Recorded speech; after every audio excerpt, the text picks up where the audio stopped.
Guys, welcome to Prof Daily. If you're new in this channel, please do not forget to subscribe. Zodwa Wabantu set to release a clothing range. Unapologetic nudist and dancer Zodwa Wabantu is set to release her own clothing range. The reality TV star took to Instagram to share the news with her fans that she will sell proper merchandise. She also stated that they mustn't copy her idea because it's not the final product yet. I will sell proper merchandise, very stylish, that you can rock on a date night, party, and be sexy like Zodwa Wabantu, she wrote on Instagram. The Zodwa Wabantu range is a collection of t-shirts, hoodies, and caps.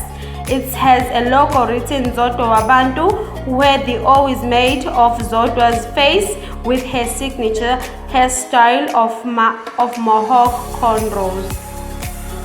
We applaud Zodwa for her new business adventure, but then again, will she be wearing the merchandise? I mean, for all we know, Zodwa likes showing skin, and a hoodie and a cap are far from revealing.